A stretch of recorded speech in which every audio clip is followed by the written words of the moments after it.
Pues es la 1:13 de la tarde. En esto no tiene nombre.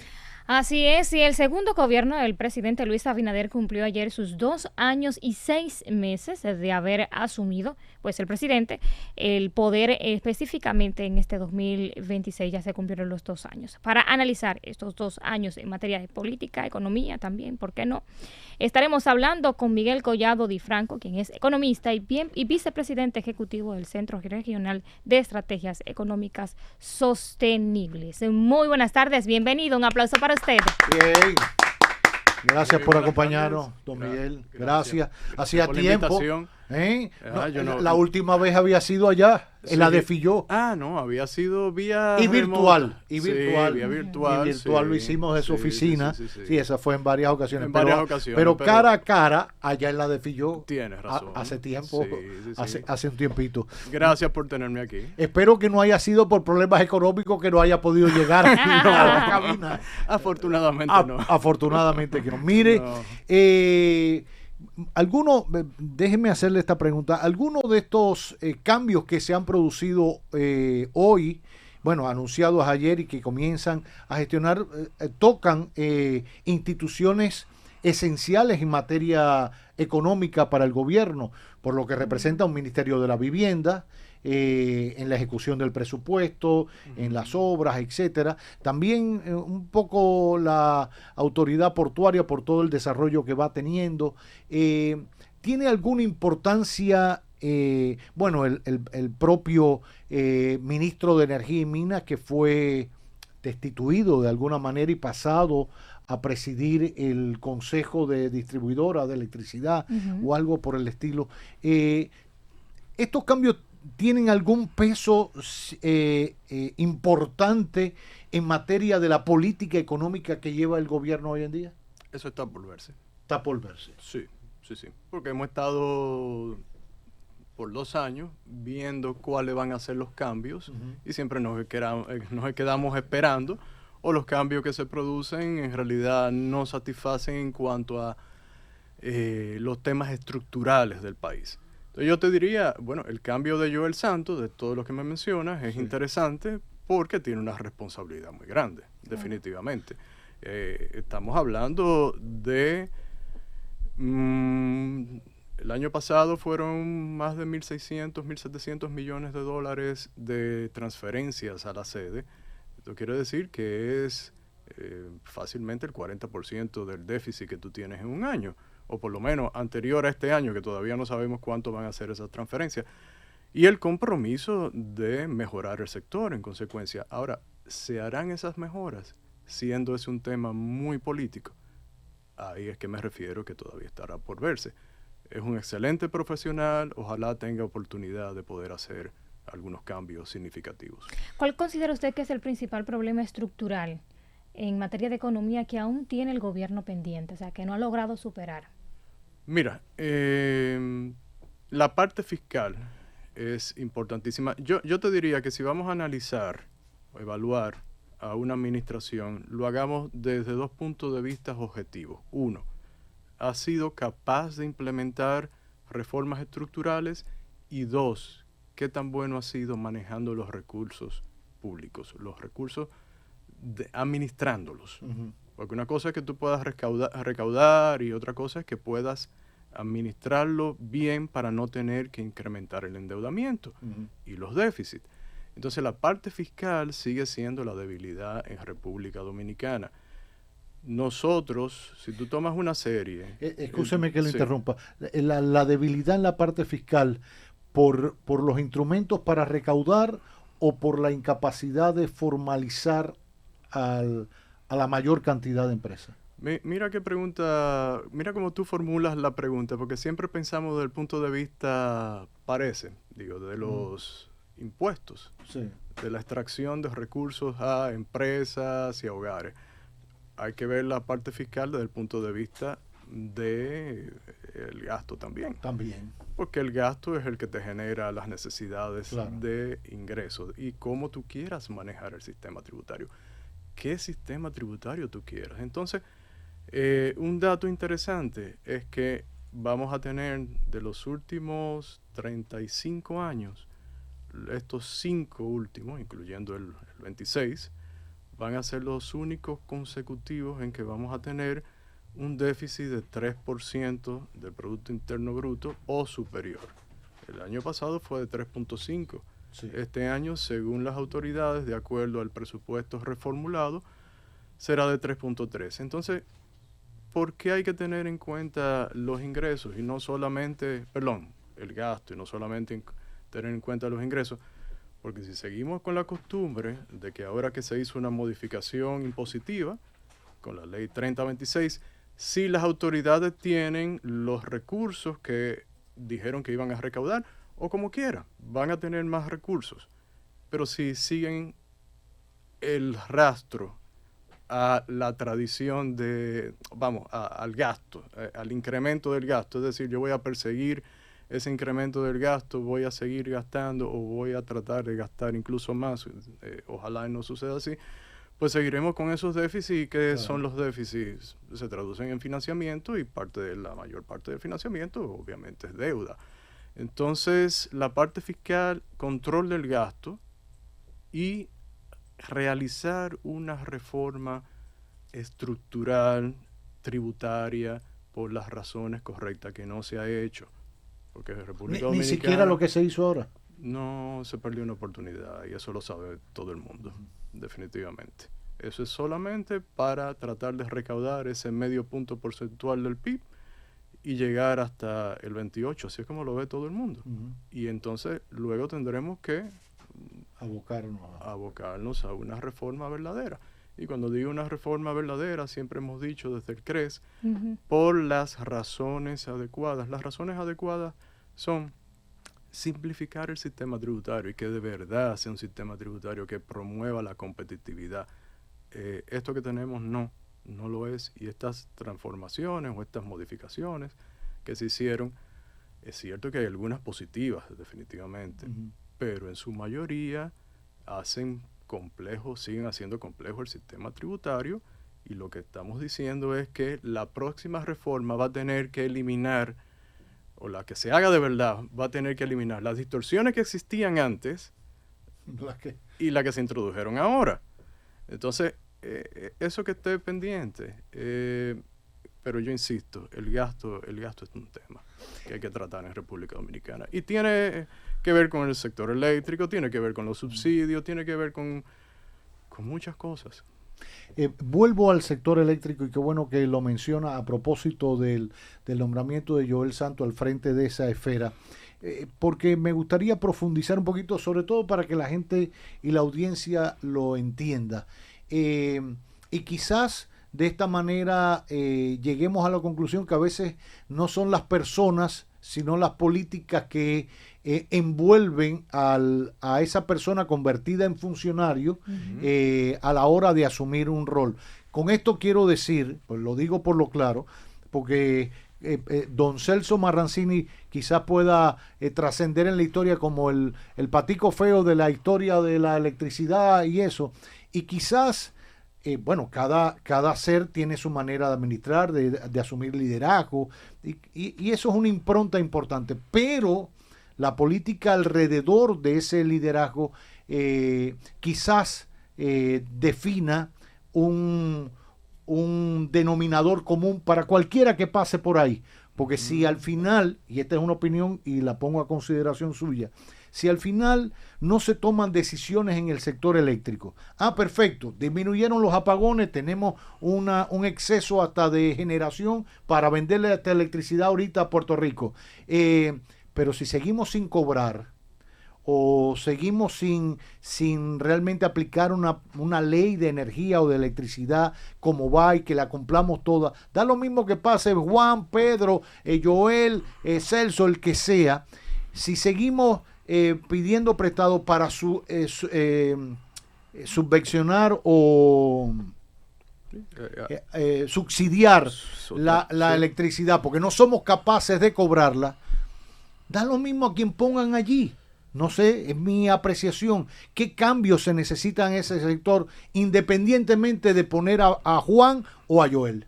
No, tú lo has dicho todo. Es que esta conversación es atemporal en el sentido de que la podríamos estar teniendo ahora, la pudimos haber tenido a principios de este siglo, de este milenio, la pudimos haber tenido en la década que sea.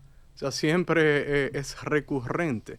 Entonces, si es una política de Estado, no hacer que las EDE operen como lo han hecho empresas de servicio, siempre se pone el caso de las telecomunicaciones, pero está el caso de otras empresas que venden electricidad, que distribuyen electricidad en el país, que son rentables y que la gente paga su servicio y reciben servicio de calidad.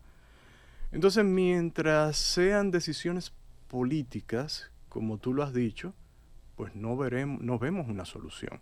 Entonces, por eso decíamos, ojalá, de verdad, de corazón, porque le tengo estima, trabajé con él, aprendí a su lado, a Joel, pues ojalá pueda hacer algo.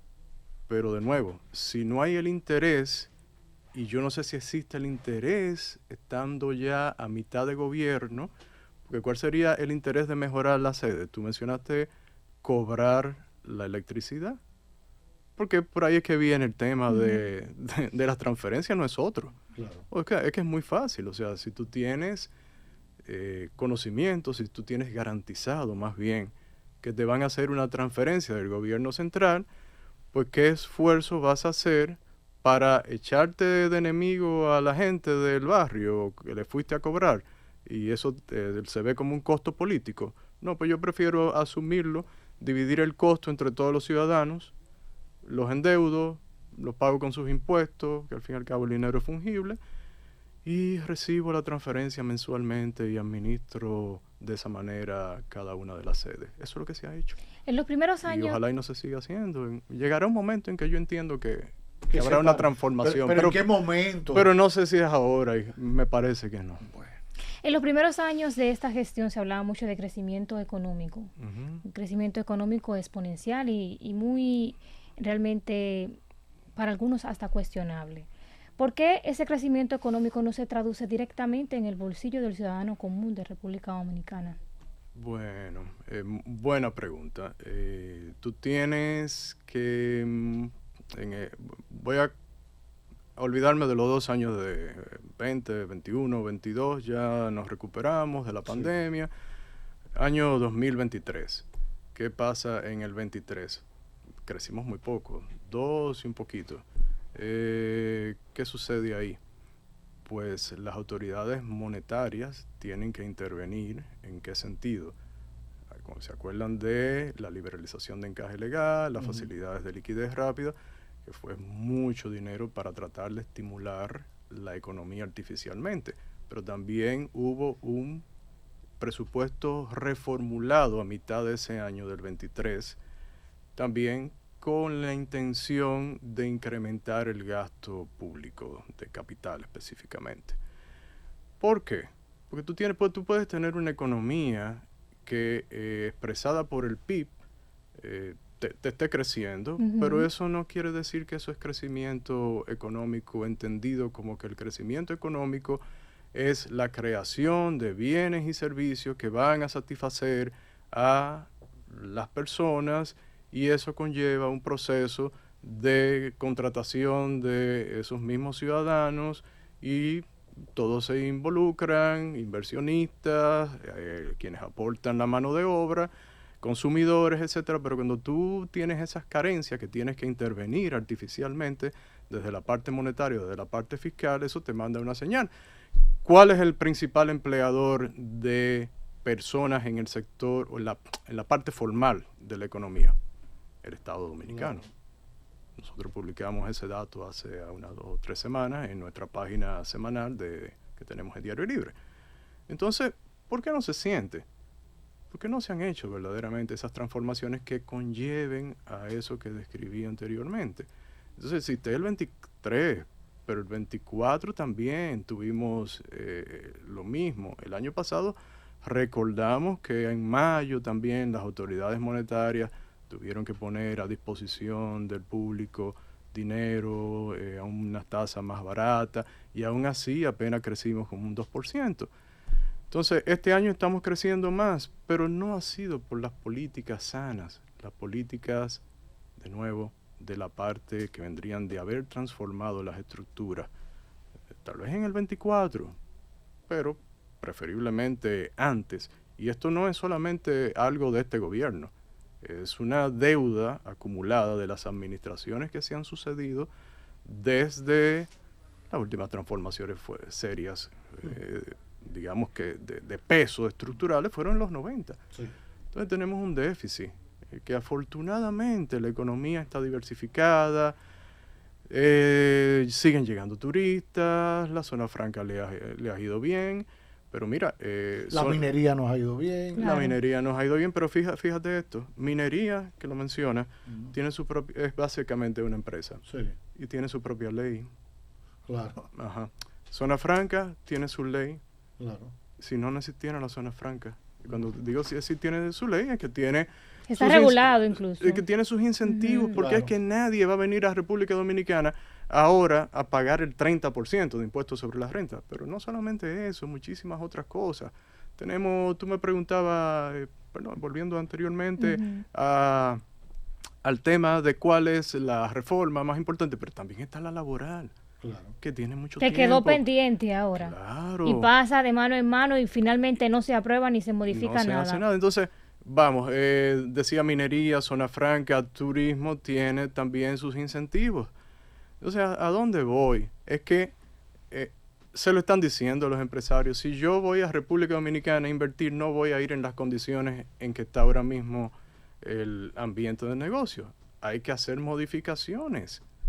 Eso está clarísimo. Mientras no se hagan, pues vamos a tener sectores así que afortunadamente crecen, y las remesas, y los dominicanos vivirán una buena parte de eso que les llega, esos recursos mensualmente.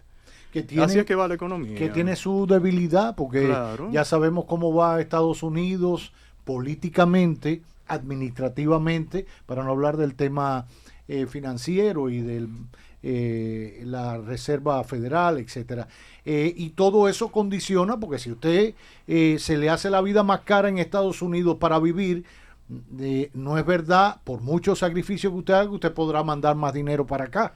Pero ese es un tema que podría suceder, pero que afortunadamente no ha sucedido, gracias con a Dios, pandemia, sí, y todo. Pero el tema, unos pensamos que sí podía darse ese fenómeno. Sí. Pero lo importante es qué tú estás haciendo aquí en República Dominicana, en ese sentido, cuando lo que tienes es familias que muchos no le importa verdaderamente buscar un empleo si tienen esos recursos garantizados, claro, lo usan para consumo, no es cierto que lo usen para invertir en algún negocio y tal y tal. Ahora, entonces, es un problema. Es un problema. Hoy la prensa publicaba que en el primer semestre del año el gobierno había consumido su presupuesto del año completo. Lo leí en un periódico de circulación nacional. ¿Es así? Lo digo porque uno a veces a sus hijos, a sus familiares o uno mismo en la economía familiar tiene un dinerito y si lo tiene guardado para algo planificado y lo consume antes de tiempo, por X o por Y, tú no sabes cómo vas a llegar a final de mes o a final de año. ¿Qué es lo que hay realmente con el presupuesto y el consumo o el gasto hasta el primer semestre del año? No, habría que ver exactamente qué decía esa noticia, porque puede ser el presupuesto de algo específico dentro de los diferentes gastos que tiene el gobierno, pero si estamos hablando del presupuesto general, no, definitivamente no se ha consumido, no, para nada. Eso hay que dejarlo claro. Voy a revisar. Y eso se puede encontrar fácilmente, cualquiera puede ir a DIGEPRES, o sea, a la Dirección General de Presupuesto, a su página, y buscar algo muy bueno que tiene, son los informes semanales de la ejecución. Y puede buscar el último, que es de la semana pasada. Quiero rescatar un tantito lo del sistema energético, en lo que el profesor busca ahí la información. No será, bueno, se habla de que la demanda sigue siendo el talón de Aquiles en materia energética en República Dominicana, o uno de ellos. ¿No se aprovecharía la condición que nosotros tenemos a nivel geográfico con la energía solar para de alguna forma mitigar esta situación? El problema en República Dominicana es la distribución. Cómo son manejadas las sedes. El problema no es no es tanto la generación. O sea, sí hay que prever en términos de generación y para nunca tener una deficiencia. Pero, y bueno, en algún momento sí tuvimos que ustedes me corrigen si fue el año antes pasado, fue en el 23, unas barcazas que se trajeron, a Asua específicamente. Puede que hayan temas coyunturales, pero afortunadamente el tema de generación no es un problema en sí. Lo es el manejo de las distribuidoras. Ahora tú me haces una pregunta interesante. Yo lo que te diría es que sí, ha crecido las energías renovables. Las renovables. El tema es todavía con las renovables que el tema del almacenamiento. Sí. O sea, tú puedes tener sol, pero en algún momento se te nubla el cielo y entonces, ¿qué hace? Te pasa como España, que tuvo un apagón y fue por un tema similar. Bueno, yo entiendo que las renovables van a seguir creciendo, pero a un ritmo que lo permita la rentabilidad de esa tecnología. Y todavía no estamos ahí como para suplir, y las condiciones atmosféricas. Eso se solucionaría si las baterías estuvieran a 2 cheles. A 2 cheles. Y eso no va por ahora. No, por ahora no. Eso no va. No, aclaro lo que dije y de todas formas es la oportunidad para que usted lo explique también. Lo que se planteó, lo que publicó Diario Libre, es que la ejecución presupuestaria alcanzaba el 47% en enero a junio de este año. Sí, eso tiene sentido. ¿Eso está bien? Sí, porque es casi el 50% del presupuesto. Exacto. Exacto, yo creo que ahí no hay que... Ahí no hay mayor problema. No. Lo único que aprovecho sí, para dejar un mensaje aquí para que todo el mundo lo tenga pendiente. Si bien son transparentes en esa parte, como mencionaba, y decía, cualquiera puede ir a ver ese dato en la Dirección General de Presupuesto, semanalmente, la manera como se manejó el presupuesto reformulado en el sentido del documento que se envió al Congreso, el documento que aprobaron los congresistas y que los analistas y que cualquier miembro de la sociedad debía ver. Eso ahí hizo falta transparencia y todavía hace falta. ¿Por qué? Porque usted no sabe cuánto estiman las autoridades que va a terminar el subsidio a los hidrocarburos. No lo sabemos, no se dice ahí. Pero ni siquiera un estimado. Proporciónale a la gente. Tampoco el mismo tema que hemos estado conversando, el tema de las transferencias al sector eléctrico, por decir algo. Entonces ahí faltó transparencia en cuanto se piensa recaudar adicional por la modificación impositiva, la ley 3026, pero también esos gastos que son, algunos tienen que ver con las circunstancias internacionales, otros son recurrentes, pero digamos que matizados por las circunstancias internacionales, pero no sabemos exactamente, y hay otros detalles más. Entonces, para evitar confusiones, para que la gente especule y tal, un poco más de transparencia en ese sentido. Retomando algo que mencionó, que es los subsidios a los combustibles.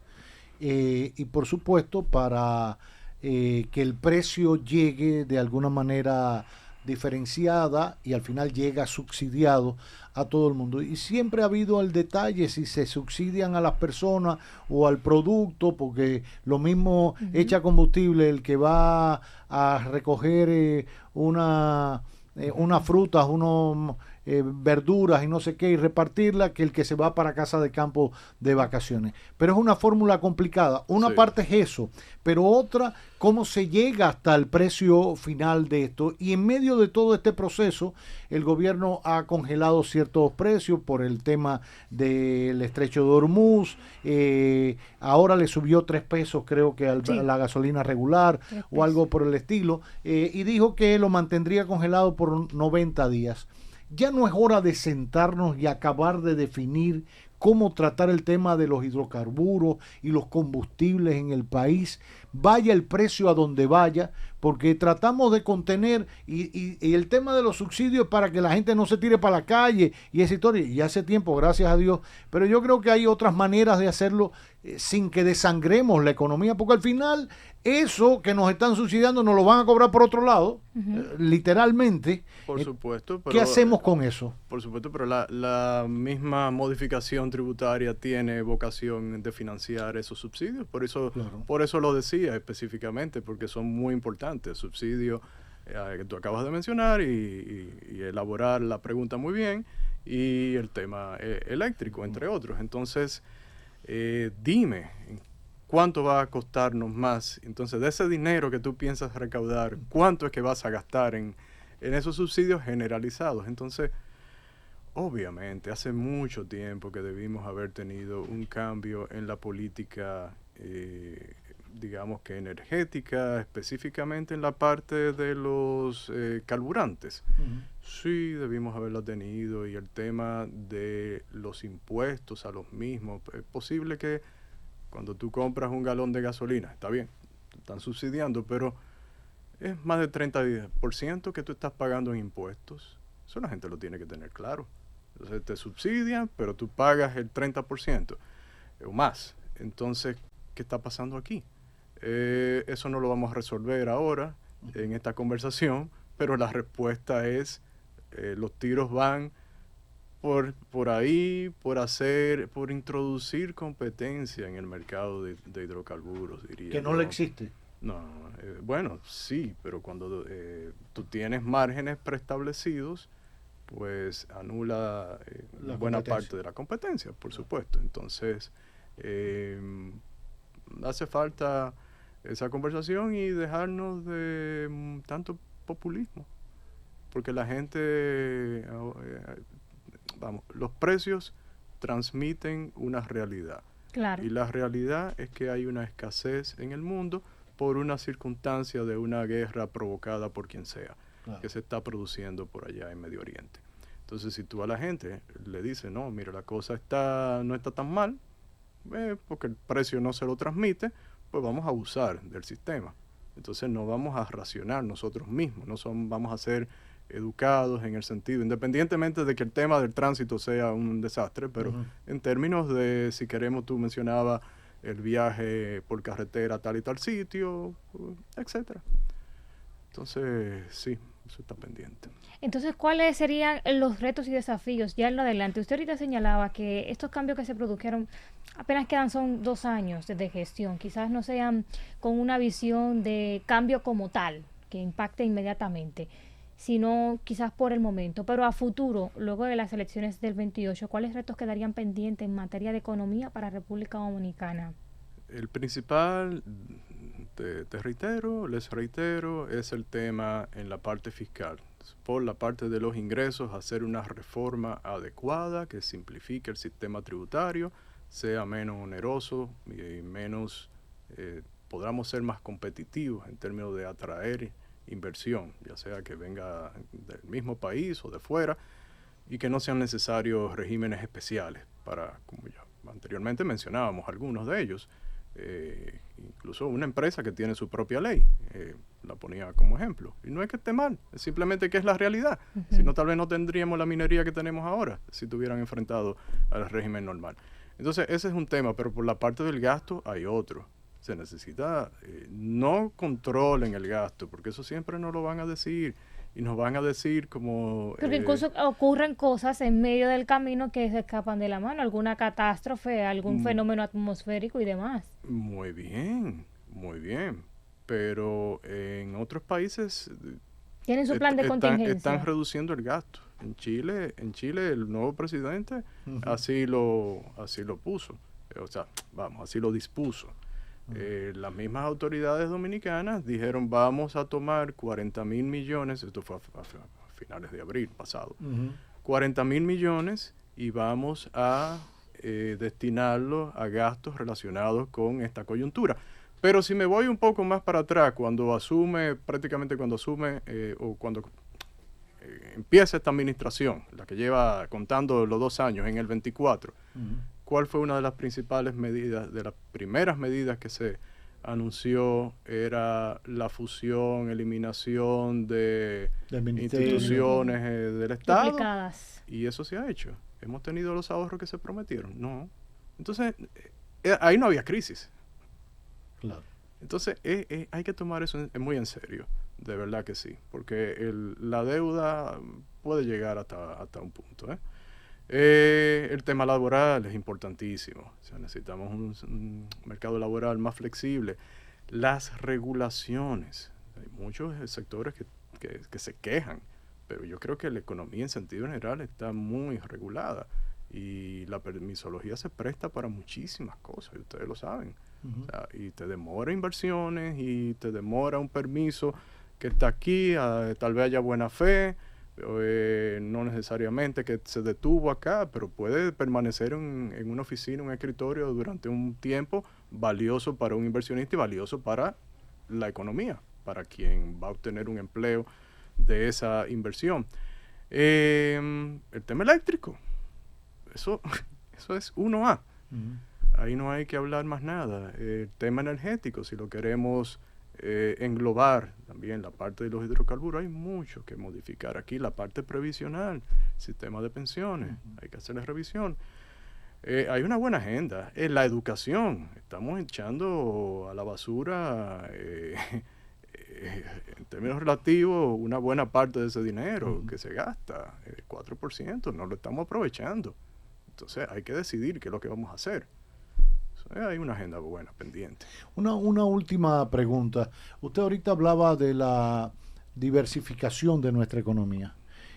Cuando vemos, bueno, que hay un componente de minería, cuando hay un componente de turismo, cuando hay un componente de remesas, sin embargo, a mí me sigue pareciendo, y es una opinión, que a veces descansamos mucho, bueno, la minería, y al final es muy reducido y quizás por etapas, porque una mina tiene una vida útil y ya hemos visto lo que ha pasado con otras minas y en vez de permitir hacer un estudio, lo echamos para atrás, creando incluso más problemas desde el punto de vista jurídico, de garantías y de seguridad jurídica, pero no nos vamos a meter en eso. Lo digo en el tema de descansarlo todo en el turismo, y las playas aquí tienen un límite y ya paleta hay poco donde bañarse. No es hora de sentarnos a replantearnos de qué vamos a vivir de cara a los próximos 60 años. O sea, ¿qué exportamos? ¿Qué vamos a hacer con nuestras exportaciones? ¿Cómo vamos a diversificar nuestros ingresos para no vivir solo de sol, playa y de montaña? Claro, pero para eso tú necesitas un clima de negocio atractivo para que sean los inversionistas que los que descubran, que son los emprendedores. El político no sabe, ni nosotros tres que estamos aquí. Nada. No, eso es una realidad. Es el que anda buscando oportunidades en el mundo y dice, pero mira, este país me resulta atractivo por tales razones. Entonces, eso es lo que hay que crear. Tenemos el atractivo de las playas. Bueno, fuimos afortunados por la naturaleza. Tenemos la parte minera. Bueno, fuimos afortunados de que la naturaleza también nos dotó de eso. Entonces vamos a cambiar las reglas del juego, e insisto en la parte de las reformas estructurales, para que emprendedores descubran que, olvidándonos ya de materias primas, de esas exportaciones, porque las exportaciones de República Dominicana prácticamente la mitad es minería más cacao. Exacto. Ya, ahí se va. Entonces, ¿qué necesitamos? Exportaciones o producción, sí, para exportar, con mayor valor agregado. Claro. Pero no van a venir a un país donde tú tienes, está bien, podemos decir que tenemos seguridad en la parte de social, en el sentido de que hemos sido estables y todo eso. Hay temas todavía, hablando de seguridad, en lo jurídico, pero hay temas económicos que hay que garantizarles a esas personas. El tema de la educación, el tema, muchas cosas que hay que hacer. Y la regulación también. La regulación, gracias, que la mencioné anteriormente. Entonces, la permisología, todo. eso mismo. Yo no quería usar ese nombre, pero ese es el que se usa, claro. Y hay que llamarlo así. Sí, los permisos, las Claro, cosas, sí, para que la sí, gente sí, lo entienda. Exactamente. Pero ojalá, porque ya en una ocasión nos sentamos a ver el país que queríamos, estaba ¿cómo se llama esto de la propuesta para el desarrollo que incluía las leyes? Tú dices la ley y bueno, sí, la que manda el pacto fiscal y todo eso. Exacto. Sí, para la ley de desarrollo 2030, perdona. También se me olvidaba. La Agenda 2030. Pero era la ley para el desarrollo, sí, que incluía que había que hacer una ley de electricidad, la ley del pacto eléctrico, etc. Y eso al final todo se desconoce. Y una sociedad que al final pacte y se traicione a sí misma y desconozca lo que acuerda, avanza poco. Pero es que si vamos a eso, tuvimos esa iniciativa de desarrollo, como muchas otras hemos tenido, pero ahora la que está sobre la mesa es Meta RD 2036. Ya nos olvidamos de esa. Entonces ese es el, como dicen los norteamericanos, el nuevo sabor del mes. Entonces, ¿cuál será el nuevo sabor del próximo mes? El próximo periodo. Entonces, tenemos que ser consistentes y saber identificar. Es que yo creo que los problemas ya están demasiado estudiados. Sí. Aquí ya no tenemos que hacer nada, es manos a la obra. Tomar decisiones y tener voluntad política también. Pero las buenas decisiones, porque no hacer reformas como la anterior, la del otro día, la 3026. La del otro día. Bueno, ¿cuándo empiezan a verse los resultados de esa? Ya deben estarse viendo porque hay algunas cosas que se implementan inmediatamente. Por ejemplo, retenciones, claro, de los anticipos, no me refiero a eso, sino las retenciones y otros impuestos, el de los cheques y otros más. Claro que sí. Bueno, pues ahí las consideraciones, una vez más, siempre bien recibidas, de don Miguel Collado Di Franco, economista y vicepresidente ejecutivo del Centro Regional de Estrategias Económicas Sostenibles, CRES. Gracias por acompañarnos. Gracias. Que se repita la visita más a menudo, ya estamos más céntricos. Sí, estamos definitivamente. Más céntricos. Gracias. En este magazine que no tiene nombre. Este segmento llegó a ustedes gracias a Banreservas.